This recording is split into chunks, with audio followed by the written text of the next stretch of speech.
இப்போ நம்ம நிற்கிற இடம் ஆணையரவில் நிற்கிறோம். ஒரு முக்கியமான ஒரு விஷயத்த சொல்கிறேன் கேளுங்க. இந்த யுத்த கலன் இருக்குல்ல, இது யாரோடது தெரியுமா? புலிகளோடது. புலிகள் யுத்தத்தின் போது வந்து பார்த்திங்கன்னா ஒரு தாக்குதலுக்காக இந்த யுத்த கலனை வந்து எடுத்துகிட்டு வந்திருக்காங்க. அப்போ வந்து ஸ்ரீலங்கா ராணுவம் வந்து இதை வந்து தகர்த்துருக்கு. ஸோ 2 தோசையோட விலை வந்து எவ்வளோ வருது அப்படின்னா 80 ரூபா வருது ஸ்ரீலங்கன் ருபீஸில். ஆனால் நம்ம இந்திய காசு கன்வெர்ட் பண்ணோம் அப்படின்னா 80 ரூபா அப்படிங்கிறது வெறும் 20 ரூபா 30 ரூபாங்கிற மாதிரி தான். ஆனால் ரொம்ப சீப் அண்ட் பெஸ்ட்டாக இருக்குது. இலங்கையில் இங்கே வந்து நான் தடவை இந்த மாதிரி ஒரு சீப் அண்ட் பெஸ்ட்டாக வந்து தோசை சாப்பிட்றேன். நம்ம இந்தியாவில் நிறைய தடவை என்னோட பிறந்தநாளை கொண்டாடி இருக்கேன். ஆனால் வெளிநாட்டில் வந்து இப்போ தான் என்னோட பிறந்தநாளை வந்து கொண்டாடுறேன். நம்ம இப்போ இருக்கிறது யாழ்ப்பாணம், அதாவது கிளிநொச்சி, அதாவது இலங்கையிலேருந்து கிளிநொச்சி அப்படிங்கிற ஒரு இடத்துல இருக்கோம். ஸோ இந்த சந்தோஷமான ஒரு விஷயத்தை என்னால் வாழ்நாள் முழுவதும் வந்து மறக்க முடியாது. எனக்கு ஒரு வெல்கம் டு தமிழ் டூரிசம். எல்லாரும் எப்படி இருக்கீங்க? நல்லா இருக்கீங்கன்னு நினைக்கிறேன். நம்ம இப்போ இலங்கையில் யாழ்ப்பாணம் அப்படிங்கிற ஒரு இடத்துல இருக்கோம். ப்ரீவியஸ் வீடியோ பார்த்துருந்த எல்லாருக்குமே தெரிஞ்சிருக்கும். நம்ம வந்து 2-3 எபிசோடு கூட போட்டாச்சு. இப்போ நம்ம ரயில்வே ஸ்டேஷன்லேருந்து வந்துட்டு இருக்கேன். என்னடா அது அடிக்கடி ரயில்வே ஸ்டேஷனை காமிச்சிட்டு இருக்கேன் அப்படின்னு நினைப்பீங்க. நான் இங்கே தாங்க தங்கியிருக்கேன். நம்மளோட பாஸ்போர்ட்டை கொடுத்தோம் அப்படின்னா ஒரு 1750 ரூபா வாங்குவாங்க இலங்கை காசுக்கு. ஸோ இங்கே ஒரு நாள் வந்து நம்ம தங்கிக்கலாம். அதில் என்ன பெனிஃபிட் அப்படின்னா, இப்போ மற்ற இடத்துக்கு நீங்கள் போனீங்கன்னு வச்சிங்களேன், அதாவது செக் அவுட் டைம் வந்து கரெக்டாக வந்து 12 மணிக்கு இருக்கும். ஆனால் இங்கே ரயில்வே ஸ்டேஷனில் அப்படி கிடையாது. நீங்கள் வந்து இப்போ ஒரு 9 மணிக்கு வர்றீங்கன்னு வச்சிங்களேன், அடுத்த நாள் காலையில் 9 மணிக்கு செக் அவுட் பண்ணலாம். இல்லை ஈவினிங் டயத்தில் வர்றீங்க, ஒரு 5 மணிக்கு வர்றீங்க அப்படின்னா அடுத்த நாள் சாயங்காலம் ஈவினிங் வந்து 5 மணிக்கு வந்து செக் அவுட் பண்ணலாம். அந்த மாதிரி ஒரு நல்ல விஷயம் இங்கே இருக்குது. ஏன்னா நம்ம வந்து அன்டயத்தில் தானே வருவோம். அதனால் ப்ளஸ் இலங்கை காசுக்கு 1750 ரூபா வாங்குறாங்க ஒரு நாள் ஸ்டே பண்ணுறதுக்கு. பாருங்கள், நேற்று காட்டின மாதிரி அதே மாதிரி இங்கே யாழ்ப்பாணம் இந்த போர்டுக்கு முன்னாடி தான் நின்றுட்டுருக்கேன். நம்மளோட பிளான் என்ன தெரியுமா? நம்ம வந்து இப்போ யாழ்ப்பாணத்துலேருந்து அங்கே திரிகோணமலை வரையும் போகணும். அங்கே ராவணமேட்டு இருக்குல்ல, அதை தான் பார்க்க போகிறோம். ஸோ அதை பார்க்குறதுக்கு நம்ம லிஃப்ட் கேட்டு இங்கே வந்து போக முடியாது. ஆனால் பஸ்ஸுக்கான சார்ஜ் வந்து ரொம்ப ரொம்ப ஹையாக இருக்குது. கிட்டத்தட்ட 1000 ரூபா என்னமோ சொல்லுவாங்க. 700லேருந்து 800 1000 ரூபா அந்த மாதிரி வரும் அப்படின்னாங்க. ஆனால் நம்ம தான் பட்ஜெட் ட்ராவல் பண்ணிகிட்டு இருக்கோம்ல, நம்மள்ட்ட அவ்வளோ பணம்லாம் கிடையாது. இன்னொரு விஷயம் என்ன அப்படின்னா, எனக்கு 20ஆம் தேதி வரையும் இங்கே இருக்கணும், இலங்கையில் இருக்கணும். ஏன்னா ரிட்டன் டிக்கெட் வந்து 20ஆம் தேதி தான் போட்டிருக்கேன். அதுக்கே அவ்வளோ தூரம்லாம் என்னால் இருக்கிறதுக்கே பணம் கிடையாது. ஆனால் இருந்தாலும் நான் வந்து சமாளிப்பேன். மன தைரியம் இருக்குது. அதை வச்சு போராடி பார்ப்போம். வாங்க போகலாம். இங்கே பாருங்கள், நேற்று நைட்டு வந்து மழை பெஞ்சுதுங்க. நான் எப்பவும் இதே வழியில் தான் நடந்து வர்றது. இந்த பாருங்கள், ஈரமாக இருக்கா. நம்மளை பார்க்க வர்றேன்னாங்கல்ல ஒரு அண்ணன், அவங்க வரல. ஃபோன் அடித்தாலும் ஃபோன் எடுக்க மாட்டேங்கிறாங்க. அதனால் நான் அப்படியே நடந்து போயிட்டுருக்கேன். நம்மளோட பிளான் என்ன அப்படின்னு உங்கள்கிட்ட தெளிவாக சொல்லிடுறேன். இங்கேருந்து நம்ம கிளிநொச்சிக்கு லிஃப்ட் கேட்டே போகணும். அதாவது லிஃப்ட் கேட் அப்படின்னா பைக்கில் கிடையாது. பைக்கில் கண்டிப்பாக நம்மளை வந்து ஏற்ற மாட்டாங்க. பின்னாடி உட்காந்துருக்கணும், ஹெல்மெட் போட்டுருக்கணும். அது மட்டும் இல்லாமல் இவங்க வந்து பார்த்திங்கன்னா நிறைய சேஃப்டியெல்லாம் பார்ப்பாங்க. ஸோ அப்புறம் எப்படி தான் நம்ம வந்து போகிறது அப்படின்னா, ஒன்று நடந்து தான் நினைக்கிறேன். கண்டிப்பாக நமக்கு வந்து நடந்து போகிறது தான், அப்படி தான் போய் ஆகணும்னு நினைக்கிறேன். அது மட்டும் இல்லாமல் பெரிய பெரிய இந்த வாகனங்கள்லாம் வரும்ல, ட்ரக்கு, இந்த லாரி, இந்த மாதிரி சின்ன சின்னது. ஸோ அதில் வேணால் நம்ம வந்து லிஃப்ட் கேட்டு பார்க்கலாம்.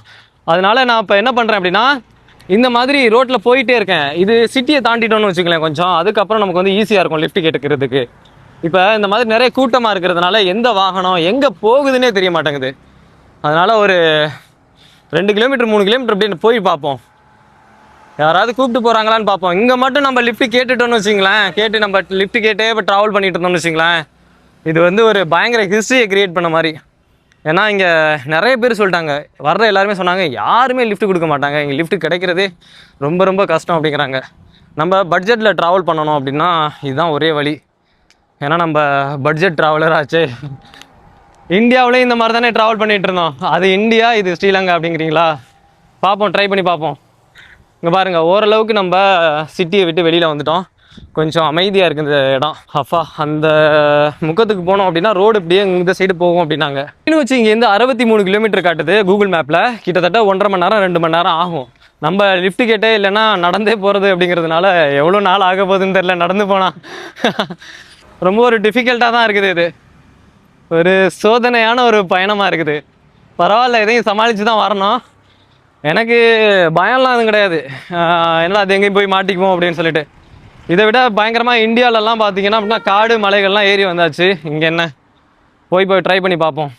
இங்கே பாருங்கள், இங்கே ஒரு ரோடு போகுது. இதுவா இல்லை வேறு ரோடான்னு தெரில, கேட்டுக்குவோமா? ஒன்றும் இல்லை கைஸ், இங்கேருந்து நேராக நம்ம போனோம் அப்படின்னா அங்கே ஒரு சந்தி ஒன்று இருக்கும் அப்படின்னாங்க. அங்கே போயிட்டு கேட்டிங்க அப்படின்னா அதுதான் வந்து கிளிநொச்சிக்கு போகிறதுக்கான நேராக பாதை, அங்கே போய் கேட்டுக்குங்க அப்படின்ட்டு இருக்காங்க. நடந்து போயிட்டுருக்கேன். இங்கே நிறைய இடத்துல மருத்துவமனை அப்படின்னு சொல்லாமல் வைத்தியசாலை அப்படின்னு தான் சொல்கிறாங்க. நீங்கள் அங்கெல்லாம் போர்டு போட்டிருக்க பாருங்கள், அதாவது கால்நடை மருத்துவமனைக்கு கால்நடை வைத்தியசாலை அந்த மாதிரி தான் சொல்கிறாங்க. ஆனால் இந்த மாதிரி சிட்டியை தாண்டி வந்துட்டானாலும் நம்ம ஊர் வந்து நல்லா க்ளீனாக இருக்குது. அதிக குப்பைகள்லாம் இல்லாமல் ஒரு நீட்டாக வச்சுருக்காங்க. இங்கே பார்த்தீங்களாங்க, இந்த கார் வந்து இன்னும் இருக்குன்னு நினைக்கிறேன். வித்தியாசமாக இருக்குது. ரொம்ப ஒரு பழைய பழைய கார் தான் இங்கெல்லாம் அதிகம் பார்க்கக்கூடியதாக இருக்குது.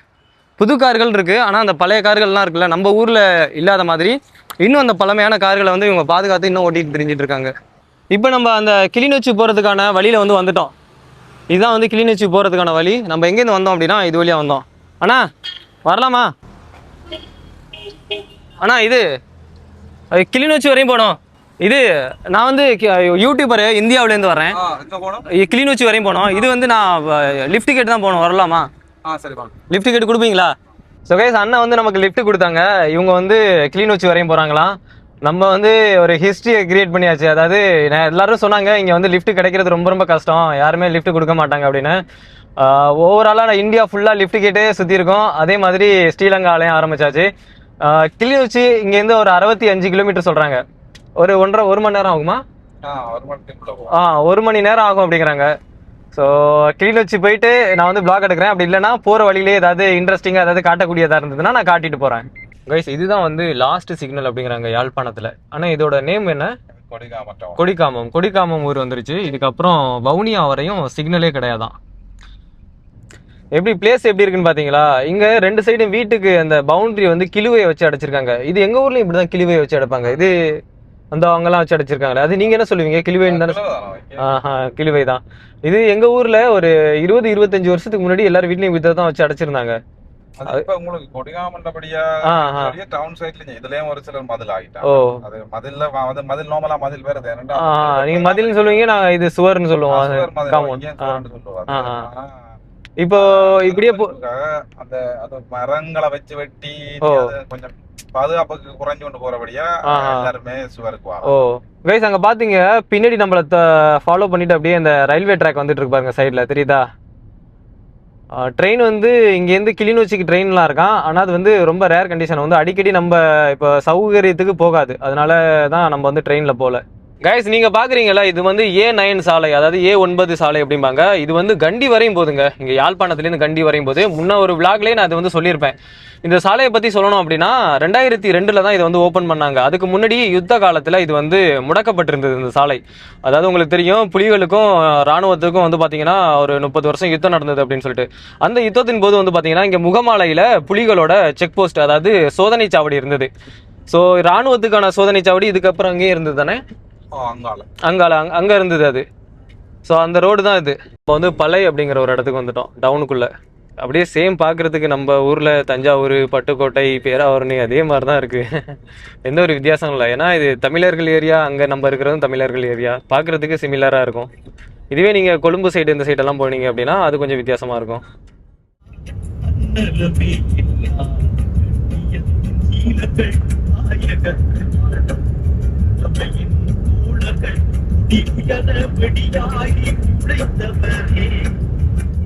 இப்போ நம்ம நிற்கிற இடம் ஆனையிறவில் நிற்கிறோம். ஒரு முக்கியமான ஒரு விஷயத்த சொல்கிறேன் கேளுங்க. இந்த யுத்த கலன் இருக்குல்ல, இது யாரோடது தெரியுமா? புலிகளோடது.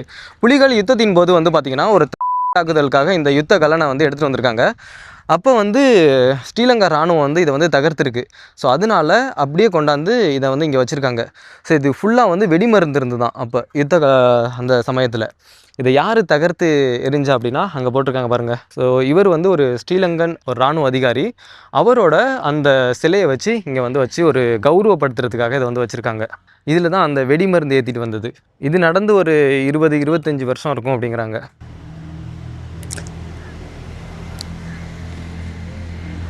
பாருங்கள், பயங்கரமாக சேதம் அடைஞ்சிருக்கு. இதில் தான் அந்த குண்டு தொலைச்சிருக்கு பாருங்கள். நாங்கள் காரில் வரும்போது இதை அண்ணன் சொன்னாங்க, அதனால் பார்த்துட்டு போயிடுவோம் அப்படின்னு. ஆனால் வெயில் கொஞ்சம் நல்லா அதிகமாக இருக்குது. நம்ம லிஃப்ட் கேட்டு வந்தால் இதான் ஒரு நல்ல விஷயம். ஏன்னா பெஸ்ட்டான விஷயம் என்னென்னா, நம்ம போகும்போது இப்படி மாதிரி எதாவது பார்த்து உங்களுக்கு காட்டிட்டு போயிட்டுருப்பேன். இதுவே பஸ்ஸில் வந்தோன்னு வச்சுக்கோங்க, அந்த மாதிரி நம்ம வெளியில் பார்க்குறதுக்கு வாய்ப்பு கிடைக்காது. இந்த பகுதிகள்லாம் இருக்குல்ல, இதில் தான் அந்த வாகனங்கள் ஒன்று யுத்த கலன்னு சொன்னால அதை இதில் தான் எடுத்துகிட்டு வந்திருக்காங்க. இதை எடுத்துகிட்டு வரும்போது தான் அந்த ஃபெயிலியர் ஆனிச்சான். அப்போ தான் இலங்கை இராணுவம் வந்து அதை தாக்கி அழிச்சிருக்கு. ஸோ அவங்க தாக்கி அழிச்சதுனால தான் அதை கொண்டாந்து ஒரு கௌரவத்துக்காக வச்சுருக்காங்க. அதே மாதிரி நிறைய நம்ம இடம் பார்த்தோம்ல, அங்கே திலீபன் அந்த நினைவிடத்தெல்லாம், அந்த புலிகள் சம்மந்தப்பட்ட இடத்தெல்லாம் வந்து இராணுவம் வந்து முற்றிலும் வந்து பார்த்திங்கன்னா சேதப்படுத்தி அழிச்சிருக்கு. இப்போ நம்ம வந்திருக்க இடம் பரந்தன். பரந்தன் அதான் கிளிநொச்சிக்கு முன்னாடி இது பரந்தன் டவுனு. கைஸ் வந்துட்டோம் கைஸ், கிளிநொச்சி வந்தாச்சு. பக்கத்தில் ஒரு கோவில் ஒன்று இருக்குது அப்படின்னு சொன்னாங்க, முருகன் கோவில். இதுதான் வந்து கிளிநொச்சியோட டவுனு. பாருங்கள் எப்படி இருக்குது அப்படின்னு. நம்ம அங்கேருந்து பைக்லேயோ இல்லை பஸ்லேயோ வந்திருந்தோம் அப்படின்னா பயங்கரமாக காசு எகிரி இருக்கும். ஏன்னா பஸ்லேயும் நம்ம கிளிநொச்சி இதுக்கு திரிகோணமலைக்கு போகிறதுக்கே 900 ரூபா அப்படின்னு சொன்னாங்க. கிளிநொச்சி முன்னாடி தான் இருக்குது. அதுக்கு எப்படியா இருந்தாலும் ஒரு 400 ரூபாயாவது வாங்கியிருப்பாங்க. 400 ரூபா வருமா? 400 ரூபா வரும். பாருங்கள் எப்படி இருக்குன்னு. இதுதான் சிட்டி. பக்கத்தில் ஒரு கோவில் ஒன்று இருக்குது, அந்த அங்கே தெரியுது பாருங்க. இங்கே யாழ்ப்பாணத்தில் நாங்கள் பார்க்கும்போது ஏகப்பட்ட கோவில் வந்து ஒரு 500 மீட்டர் 600 மீட்டருக்கு இடையில இருந்துகிட்டே இருந்தது. இங்கேயும் அதேமாதிரி தானே இருக்கும். இங்கே பாருங்க, ஒரு கோவில் ஒன்று இருக்குது, கிளிநொச்சி கந்தசுவாமி கோவில். அது நாங்கள் அங்கே நெல்லூரில் ஒரு கோவில், நல்லூர் கோவில் ஒன்று பார்த்தோம். இதுவும் முருகன் கோவில் தானா கைஸ்? ஓ ஓகே ஓகே ஓகே. இது வந்து கிளிநொச்சியோட நீதிமன்றம் இங்கே இருக்குது. பாருங்க, நீதிமன்றம்னா நம்ம நீதிமன்றம் மாதிரி ஒரு பெரிய லெவலில் கட்டடங்கள் உள்ள இருக்காது. இங்கே உள்ளது இப்படி தான் இருக்குது, கிளிநொச்சியோடது. ஸோ இது வந்து கிளிநொச்சியோட முக்கியமான ஒரு டவுனு. இப்படியே போனால் வந்து அந்த பஸ் ஸ்டாண்ட் சொன்னீங்களா, அது இங்கே தான் இருக்குது. அதாவது கிளிநொச்சியோட ஒரு முக்கியமான பஸ் ஸ்டாண்டு இங்கே தான் இருக்குது. நம்ம வந்தோம் அப்படின்னா இங்கே இறங்கி தான் வந்து வெளியில் போயிருக்கணும். பக்கத்தில் வந்து ஸ்கூல் இருக்குது. இங்கே ஸ்கூல் வந்து என்ன தெரியுமா சொல்கிறாங்க, நம்ம ஊரில் பள்ளிக்கூடம் அப்படின்னு சொல்லுவோம், இவங்க வந்து பாடசாலை அப்படிங்கிறாங்க. பள்ளிக்கூடம் பாடசாலை ரெண்டுக்கும் வந்து பெரிய வித்தியாசம்லாம் கிடையாது. ஆனால் இங்கே வந்து இது வந்து private school, Don Bosco school of excellence அப்படின்னு சொல்லி போட்டிருக்காங்க, கிளிநொச்சியில் உள்ளது. ஆனால் இங்கே எந்த தமிழும் இவங்க வந்து பெரிய லெவலில் யூஸ் பண்ணல. அதுவே வந்து அரசாங்க பள்ளிக்கூடம் ஒன்று இருக்குது அந்த இடத்துல, அதில் தான் போட்டிருக்காங்க பாடசாலை. இப்போ வந்து பாடசாலையில் உள்ள அந்த கேண்டீன் இருக்குல்ல, பள்ளிக்கூடத்தில் உள்ள கேண்டீன், அதை என்ன சொல்கிறாங்க அப்படின்னா பாடசாலை உணவு ஊட்டல் அப்படின்னு சொல்கிறாங்க. அந்த மாதிரி ஒரு பியூர் தமிழில் எழுதியிருக்காங்க. பார்க்குறதுக்கு ஒரு ரொம்ப ரொம்ப ஒரு சந்தோஷமாக இருக்குது. அது மட்டும் இல்லாமல் இப்போ ஸ்கூல் வந்து எப்பவும் போல் இங்கே சீக்கிரமே முடிஞ்சிடும். நம்ம நார்த் இந்தியா இந்த சைட்லாம் பார்த்துருக்கோம்ல, ஸ்கூல் வந்து ஈவினிங் முடியாமல் கொஞ்சம் 2 மணி 1 மணிக்கெலாம் முடிஞ்சிடும்ல. அதே மாதிரி தான் இங்கேயும். நம்ம ஊரில் டான் போஸ்கோலாம் ஸ்கூல் வந்து காலையில் ஆரம்பித்து ஈவினிங் 3 மணி 4 மணி வரையும் போகும். ஆனால் இங்கே அப்படி கிடையாது, 1 மணியோட முடிஞ்சிருது பாருங்கள். ஸோ கைஸ், அண்ணன் வந்து வந்துட்டாங்க ரிட்டன். அவங்க ரிலேட்டிவ் வந்து ஸ்கூல்லேருந்து எல்லாம் கூப்பிட்டுட்டு.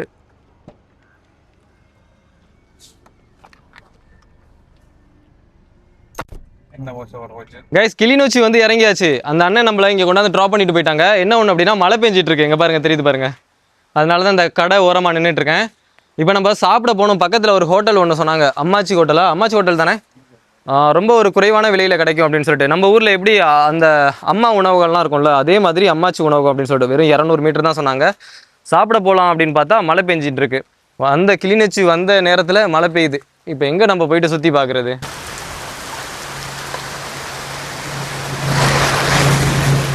இன்னொரு விஷயம் என்ன அப்படின்னா, இந்த மழை பெய்கிற சவுண்டு வந்து உங்களுக்கு கேட்காது. இந்த மைக் அப்படி நம்ம கோப்ரோவில் ஒரு மைக் யூஸ் பண்ணுவோம்ல, அது கூட எல்லா நாய்ஸு வெளியில் நடக்கிறது எல்லாத்தையும் எடுத்து காட்டும். ஆனால் இது அது மாதிரி கிடையாது. ரொம்ப நேரம் இதே மாதிரி மழை வந்துட்டு இருந்ததுன்னா நம்மளால் அவ்வளோ தூரம் போக முடியாதுங்க. என்ன பண்ணுறதுன்னு தெரில.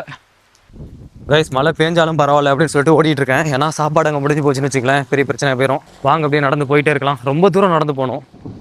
ஐயோ, பயங்கரமாக இடி இடிக்குது. சத்தம் கேட்குதா?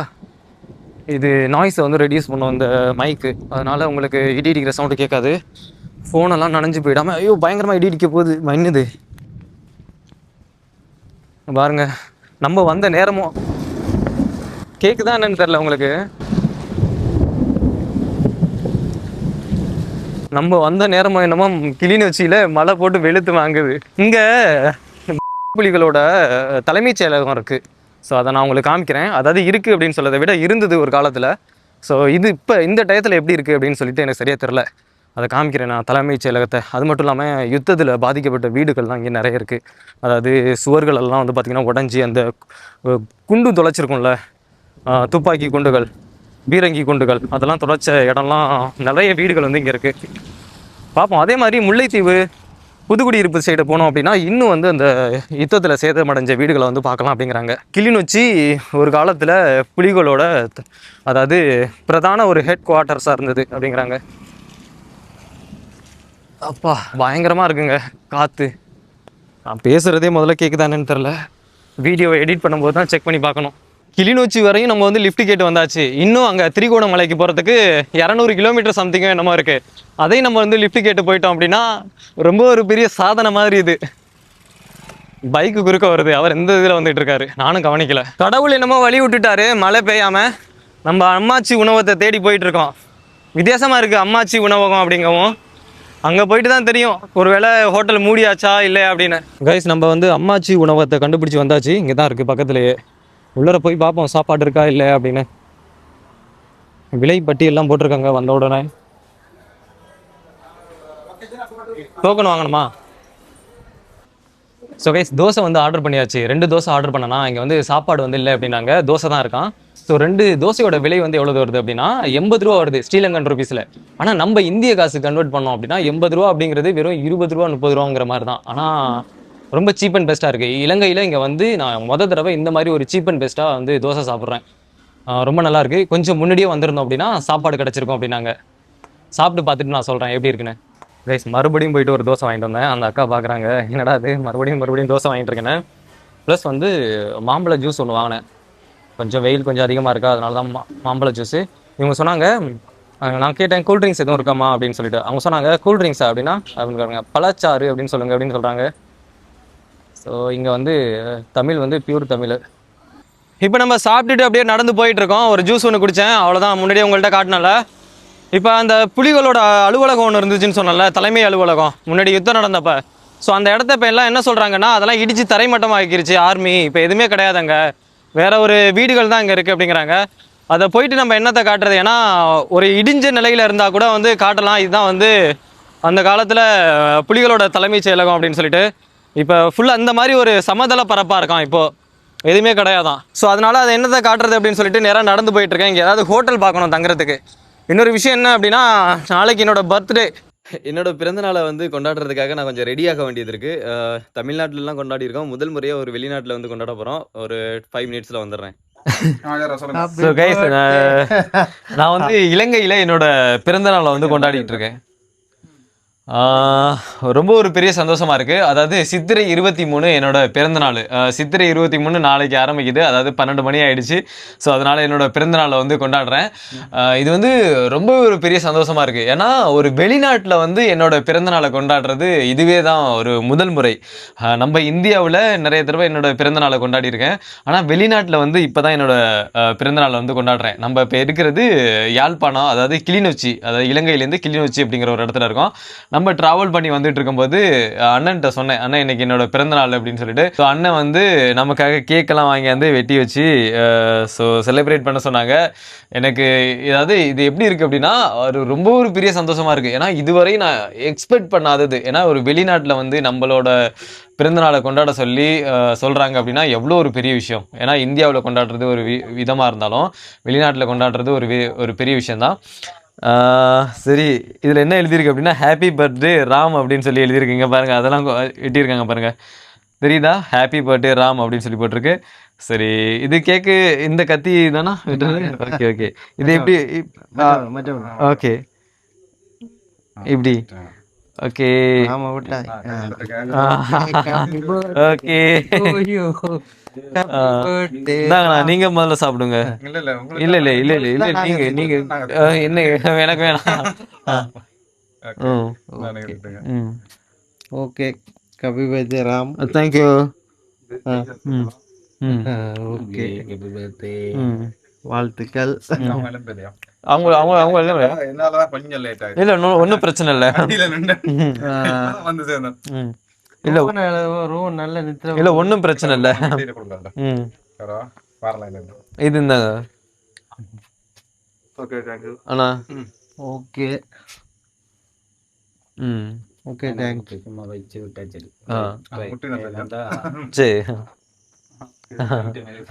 ஓகே. ஸோ இந்த சந்தோஷமான ஒரு விஷயத்தை என்னால் வாழ்நாள் முழுவதும் வந்து மறக்க முடியாது. எனக்கு ஒரு 50 வயசானாலும் 60 வயசானாலும் 70 வயசானாலும் எனக்கு இது மைண்டில் ஓடிட்டு இருக்கும். ஒரு நாள் நம்ம வந்து இலங்கையில் நம்மளோட பர்த்டே வந்து செலிப்ரேட் பண்ணோமே அப்படிங்கிறது என்னோட மைண்டில் ஓடிக்கிட்டே இருக்கும். ஸோ எல்லாரும் எடுத்துக்கங்க.